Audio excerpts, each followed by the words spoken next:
আপোনালোক সকলোলৈকে নমস্কাৰ জনাইছো আৰু মোৰ নতুন এটি ভিডিঅ'লৈ আপোনালোকক স্বাগতম জনাইছো। আজি জানেনে টেঙা জোল খাম বুলি ভাবিছো, সেই কাৰণে ইয়া টেঙামৰাৰ আকেইটামান লৈ লম বুলি ভাবিছো। আমি ইয়াক বগা টেঙামৰা বুলি কওঁ, ঠাই ভেদে ইয়াৰ নাম বেলেগ বেলেগ। আমি বগা টেঙামৰা বুলি কওঁ। ৰ'দটো ইমানেই ৰ'দ হৈছে, একেবাৰে চকুতে পৰিছে, কিন্তু উপায় নাই। টেঙামৰা এমুঠি ছিঙি লওঁ বুলি ভাবিলো আজি দুপৰীয়া সাজৰ কাৰণে, আৰু আপোনালোককো দেখাইছো। টেঙামৰাজোপা ইমানেই ধুনীয়া হৈছে, চাওকচোন একেবাৰে জোপোহা হৈ গৈছে। টেঙামৰা গছ যেতিয়া পুলিটো ওলাই অলপ ডাঙৰ হোৱাৰ লগে লগে আপোনালোকে যদি আগবিলাক ছিঙি দিয়ে, তেতিয়া এনেকৈ জোপোহা হৈ যায় টেঙামৰাজোপা, আৰু ইমান ধুনীয়া হৈছে। ইয়াৰে আগ এমুঠি লৈ ল'লোঁ, আৰু এইফালে মই ৰূপচন্দা মাছ এটা লৈ লৈছোঁ। আজি এই ৰূপচন্দা মাছৰ সৈতে বনাম বুলি ভাবিছোঁ, আৰু সেইকাৰণে এই ৰূপচন্দা মাছটো কাটি লওঁ। টেঙামৰা আগমুঠি ছিঙি আনি লৈ মই এয়া মাছ কাটিবলৈ ল'লোঁ। দাখন ইমান ধাৰ নাছিলে, সেইটো কাৰণে বহুত কষ্ট কৰিবলগীয়া হৈছে। কাটিবৰ কাৰণে বহুত জোৰ দিবলগীয়া হৈছে।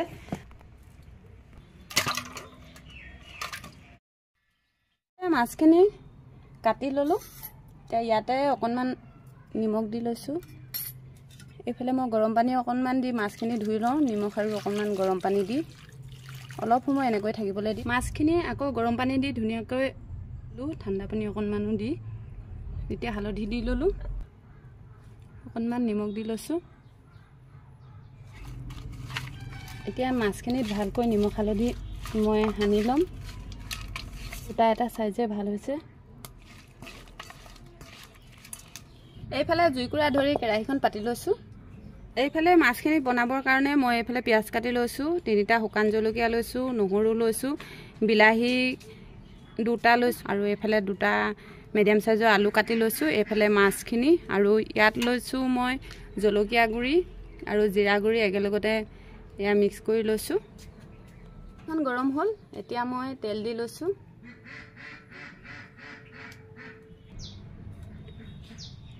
তেলখিনি গৰম হ'ল, এতিয়া এপিচ এপিচকৈ মাছটো দি লৈছোঁ।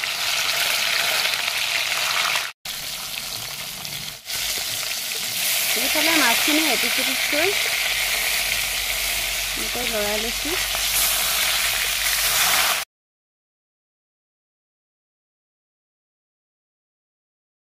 এতিয়া এয়া এপিচ এপিচকৈ মাছখিনি কাঢ়ি লৈছোঁ। এনেকৈ মই গোটেইখিনি মাছ ভাজি ল'ম।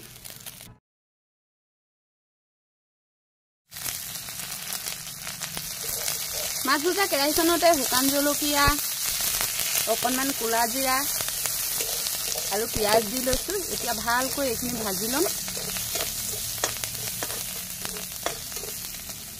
এয়া কাটি লোৱা বিলাহী কেইডোখৰ দি দিছোঁ।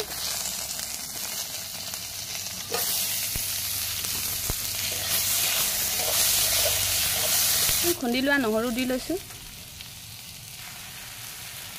অকণমান হালধি দি লৈছোঁ, নিমখ দি লৈছোঁ। এতিয়া এয়া কাটি থোৱা আলু কেইপিচ দি মই এইখিনি ভালকৈ ভাজি ল'ম।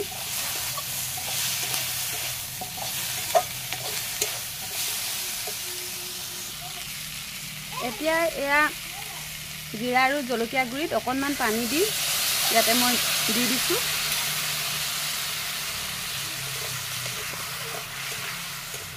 এতিয়া ধুনীয়াকৈ আলুখিনিও সিজিবলৈ দিম। আলুখিনিও সিজিছে। এতিয়া মই ইয়াতে মাছ দি ল'ম। এইফালে ভাজি থোৱা মাছ এইখিনি দি লৈছোঁ ইয়াত।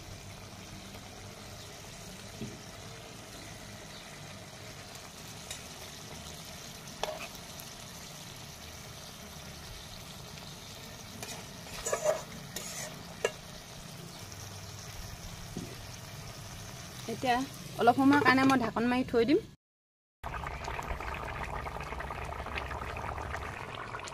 এইফালে তৰকাৰীখন হ'ল, নমাই লওঁ। এইফালে আকৌ এখন কেৰাহী পাতি লৈছোঁ, তেল দি লৈছোঁ।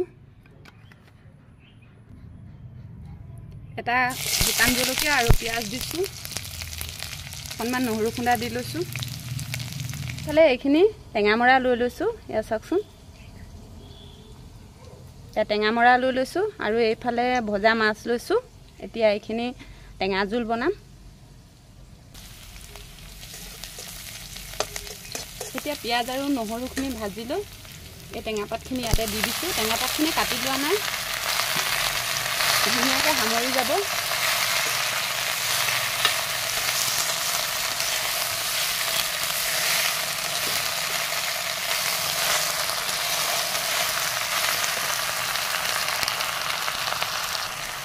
ইয়াতে নিমখ দি লৈছোঁ, হালধি দিছোঁ। এতিয়া অকণমান লৰাই ইয়াতে মই পানী দি ল'ম।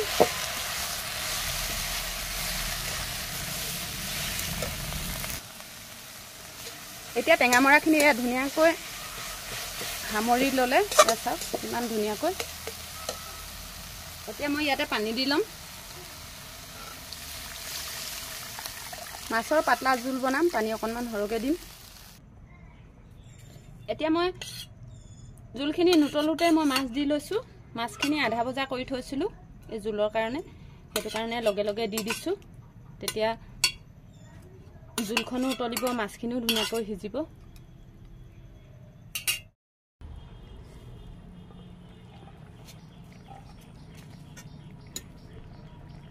এয়া টেঙামৰা আৰু মাছৰ জোল। এয়া চাওক, এই টেঙামৰা জোলখনত দিবৰ বাবে মই মাছৰ মাথাখিনি সৰু সৰুকৈ কাটি লৈছোঁ আৰু তেনেকৈ জোল বনাইছোঁ। ডাঙৰ মাছৰ পিচকেইটা দিয়া নাই ইয়াত।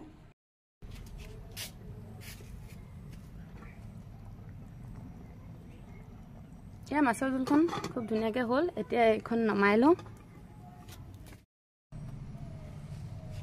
এইফালে ধুনীয়া ধুনীয়া ভোট জলকীয়া লাগি আছে, ছিঙি লৈছোঁ। এয়া চাওক, এইফালে ভাত বাঢ়ি ল'লোঁ।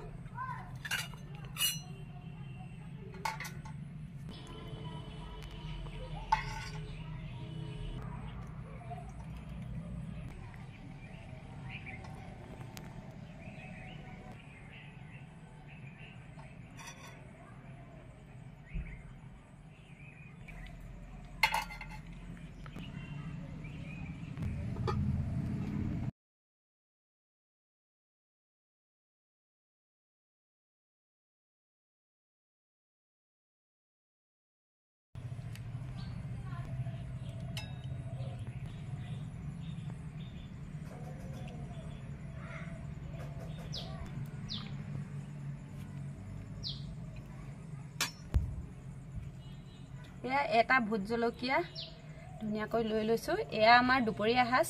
কেনে পালে কমেণ্ট কৰি জনাবলৈ নেপাহৰিব। আৰু কাৰ কাৰ এই সাজ প্ৰিয়, বিশেষকৈ টেঙামৰা আৰু মাছৰ জোলখনৰ কথা ক'বই নালাগে। আজিলৈ